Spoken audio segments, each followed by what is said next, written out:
Three ex-gang members react after life sentences are announced. If you think justice is quiet, you've never seen what happens when three killers realize their lives are over. Before you scroll, hit subscribe, because what you're about to hear isn't just a story. It's what happens when loyalty turns into betrayal and freedom dies in one sentence. The courtroom was packed, heavy with the kind of silence that feels alive. Cameras lined the back wall. Family members sat shoulder to shoulder, clutching photos of the victims. And at the front, three men, Marcus Vega, Andre Stacks Jefferson, and Julian Torres, waited to hear whether they'd ever see the outside world again. Each of them had lived fast and fearless once. They'd been part of a street crew in East Los Angeles called the Iron Serpents, a gang that ran drugs, guns, and fear across the city for over a decade. But this trial wasn't just about racketeering or illegal weapons. It was about the murder of Detective Ray Mendoza, an LAPD veteran who had spent years trying to bring them down. The prosecution said it was a planned ambush, revenge for a failed raid 2 years earlier. The defense called it a setup, claiming the evidence was planted. But no one in that courtroom believed in coincidence anymore, not after the video. A grainy clip had surfaced during the trial, footage from a gas station camera showing the three men in a stolen SUV moments before Mendoza was gunned down in a parking lot. The video had no audio, but the timing, the faces, the license plate, it was enough. Now, after 3 years of hearings, retrials, and appeals, the judge had called everyone in for the final verdict. As he entered the room, the crowd stood. Marcus stared straight ahead, his jaw tight. Andre sat motionless, but his fingers tapped the table, a rhythm that betrayed the storm inside him. Julian, the youngest, only. It had been intercepted by the prison system, a conversation between a confidential informant and an unknown caller. The words were simple but chilling. "The serpents are going down tomorrow. Make sure the video's clean. And when it's done, erase everything." The judge read it twice before speaking. This wasn't in evidence. The detective nodded, because it came from inside the department. By evening, the headlines had shifted from 3 gang members sentenced to police under investigation for possible evidence tampering. Outside the courthouse, crowds gathered, some cheering the verdict, others shouting that the system was corrupt. Inside, the district attorney's office scrambled to find out who had leaked the gas station footage in the first place. But what they didn't know was that the answer was sitting in a car just 2 blocks away. A woman in a gray hoodie watched the courthouse steps through tinted windows, a flash drive in her hand. On the screen of her phone was a paused video clip, the same one used in court. Only this version was longer, 10 seconds longer, and in those 10 seconds, a face appeared behind the trigger, a face that wasn't one of the 3 convicts. She looked up at the courthouse, her expression grim.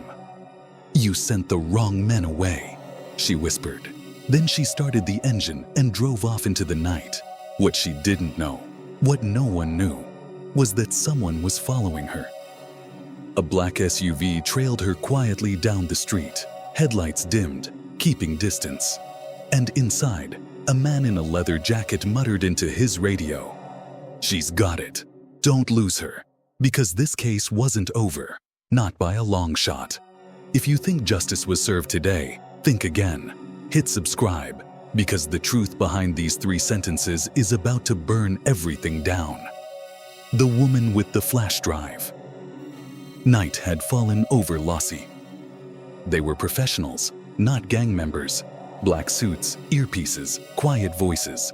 Whoever they were, they weren't from the streets. Isabella held her breath, clutching the flash drive so tightly it dug into her palm. Then, her phone buzzed.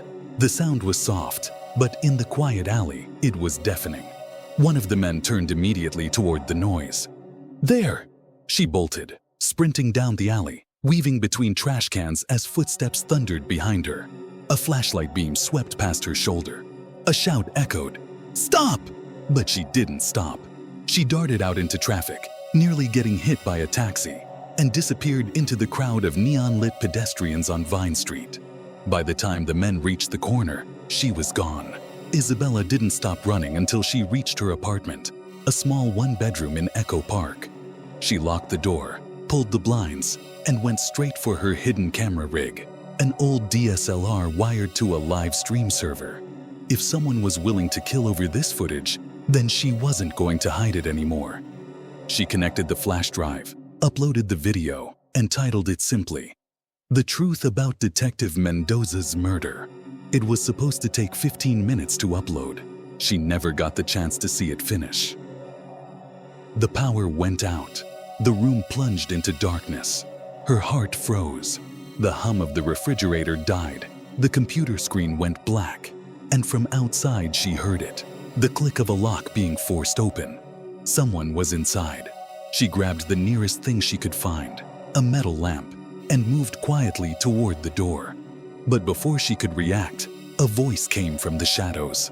"Put it down, Isabella." The tone was calm, familiar. She turned. The man standing in her doorway wore a dark leather jacket, his hair slicked back, a badge clipped to his belt. Detective Alan Brooks, the same man from the video. Somewhere outside, under the glowing blue lights of the Los Angeles skyline, the real war for justice had just begun. If you think this case was about 3 gang members, you're not even close. Hit subscribe, because the next chapter will show you just how deep the system's rot really goes. The truth behind the life sentences. Rain poured over Los Angeles like a curtain of static, the city lights blurring into streaks of blue and red across the wet asphalt. Somewhere in the storm, a rusted sedan sped down the freeway, its headlights cutting through the darkness. Inside sat Isabella Reyes in the passenger seat, shivering from adrenaline, and Detective Alan Brooks, his knuckles white around the steering wheel. They'd been running for hours. The black SUV hadn't stopped chasing them until they crossed the county line.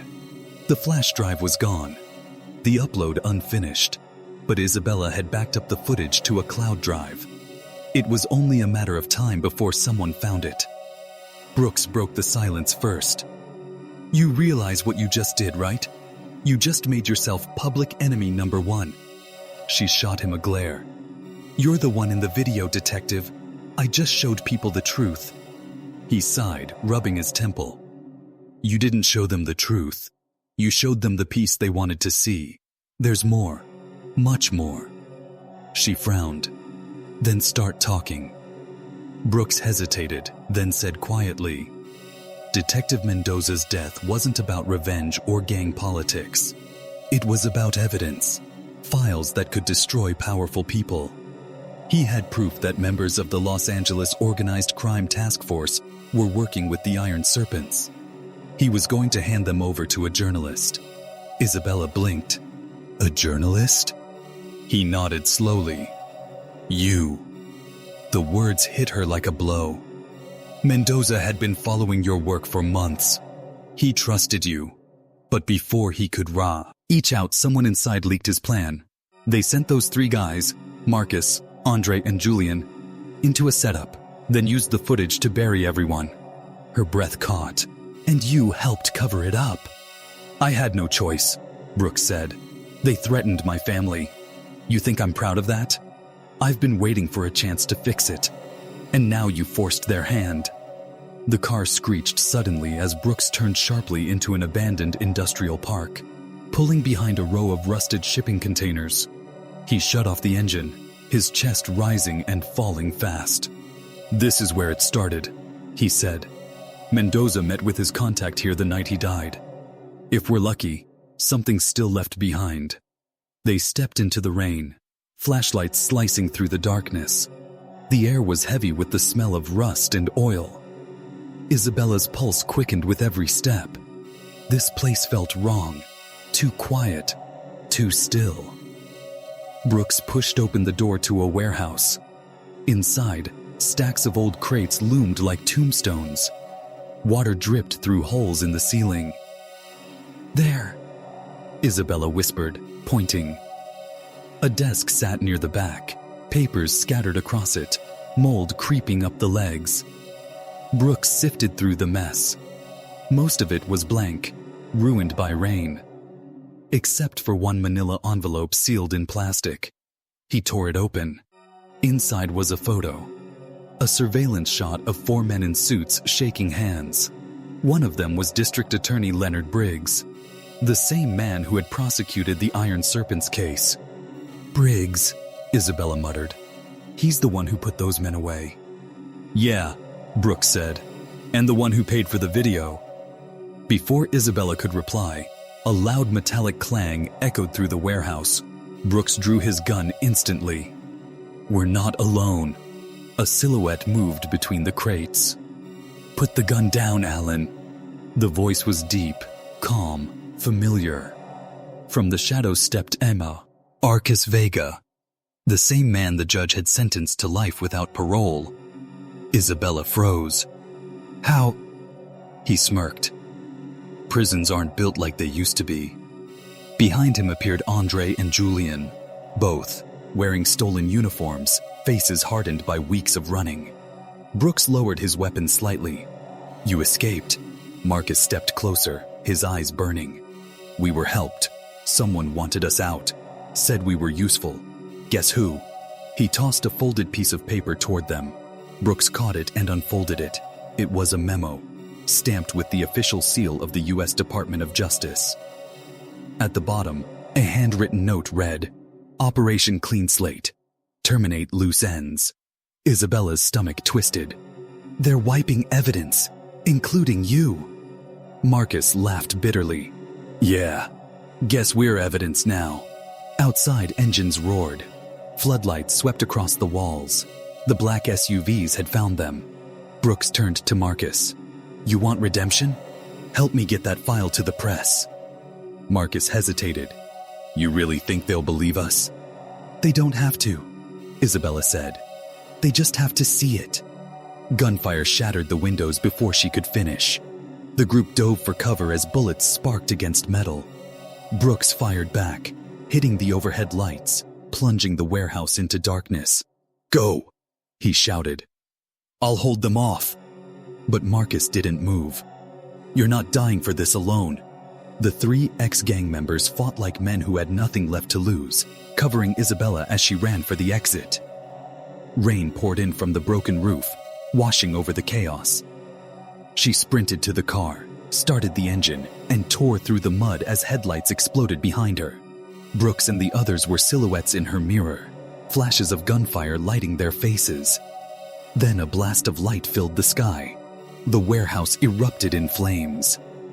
Hours later, she stood outside a local news station soaked and trembling, clutching a new flash drive, Brooks's final backup. The security guard recognized her from the news. "You're the one they're looking for." She nodded faintly, not for long. By sunrise, every major network in America had the footage. The uncut video, the DOJ memo, the names. The story exploded. Within days, District Attorney Leonard Briggs resigned. Several high-ranking officials were indicted, and the convictions of Marcus Vega, Andre Jefferson, and Julian Torres were overturned, posthumously. Because none of them made it out alive. The footage of the warehouse fire played on every channel, followed by Isabella's voiceover. 3 men who were called killers died, proving they were innocent. But in a system built on corruption, truth doesn't set you free. It gets you buried. The camera panned to a courtroom, a new trial, a new prosecutor, and the face of Detective Alan Brooks on the witness stand, giving testimony that would change U.S. law enforcement forever. And sitting in the back row, unnoticed by the cameras, a man with a deep scar on his cheek watched silently. He smiled faintly, then whispered, "Clean slate, complete." He stood, adjusted his jacket, and walked out. Outside, a new convoy of black SUVs waited, engines idling. The cycle had started again. If you think this story ended with justice, you're not paying attention. Hit subscribe, because the next case will show you just how dangerous the truth can be.